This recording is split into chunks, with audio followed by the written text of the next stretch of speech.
বালুরঘাটে route march করলেন কেন্দ্রীয় জওয়ানেরা। জওয়ানদের রুট মার্চে আশ্বস্ত সাধারণ মানুষেরা। শনিবার রাতে বালুরঘাট শহরে এক কোম্পানি কেন্দ্রীয় বাহিনী এসে পৌঁছায়। রবিবার পুলিশ আধিকারিকদের সাথে বালুরঘাট শহরের বেলতলা পার্ক, রামকৃষ্ণপল্লী, ঘোষপাড়া সহ একাধিক এলাকা ঘুরে দেখেন কেন্দ্রীয় বাহিনীর জওয়ানরা। কথা বলেন সাধারণ মানুষের সাথে, খোঁজ নেন কোনো অসুবিধা রয়েছে কিনা। বাড়ির সামনে দিয়ে কেন্দ্রীয় বাহিনীর টহলে মনোবল বাড়ছে মহিলাদের। রামকৃষ্ণপল্লী এলাকার বাসিন্দা পুতুল মহন্তের বক্তব্য, কেন্দ্রীয় বাহিনী আসায় তারা পুরোপুরি নিরাপদ মনে করছেন। ঘোষপাড়ার বাসিন্দা ভারতী ঘোষের বক্তব্য, কেন্দ্রীয় বাহিনী টহল চললে এলাকার পরিবেশ ভালো থাকবে, ভোটে যেমন অশান্তি হয় সেই অশান্তি হবে না। শিক্ষক প্রকাশ দাস বলেন, এখানে শান্তিপূর্ণভাবে ভোট হয়। আসন্ন নির্বাচনে কেন্দ্রীয় বাহিনী থাকলে ভালো হবে, স্পর্শগত জায়গাগুলিতে কেন্দ্রীয় বাহিনী থাকলে ভালো হবে। উল্লেখ্য, আসন্ন লোকসভা নির্বাচনের নির্ঘণ্ট প্রকাশের পূর্বে এখনও অবধি দক্ষিণ দিনাজপুর জেলায় 3 কোম্পানি কেন্দ্রীয় বাহিনী এসে পৌঁছেছে।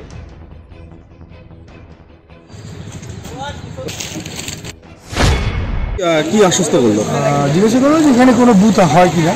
তো বুথ এখানে হয় না, এখানে মিলিটারি আর্মি যারা থাকে সেটা বলা হলো।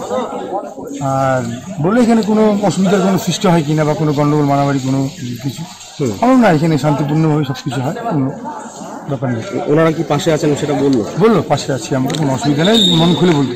এই যে কেন্দ্রীয় বাহিনীর যে আগমন, সেটা নিরাপত্তার দিক থেকে কতখানি গুরুত্বপূর্ণ মনে করছেন আসন্ন নির্বাচনে?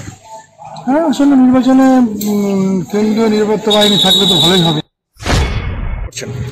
এবার ভোটে আমাদের যেমন অশান্তি হয় সেই অশান্তিটা হবে না, খুব ভোটটা ভালোভাবে। কি মনে করছে কেন্দ্রীয় বাহিনী আসার জন্য কতটা আশ্বস্ত মনে করছে? খুব ভালো মনে করছি। সামনে না থাকলে ওরাই তো নিয়ে যাবে রাস্তা।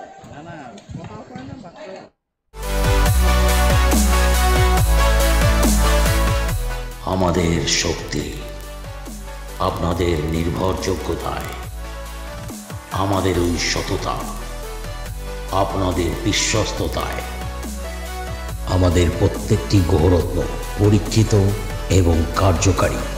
স্বর্ণ শিল্পের শিল্পী Dutta jewellers, PS road, hotel BD building, Cooch Behar.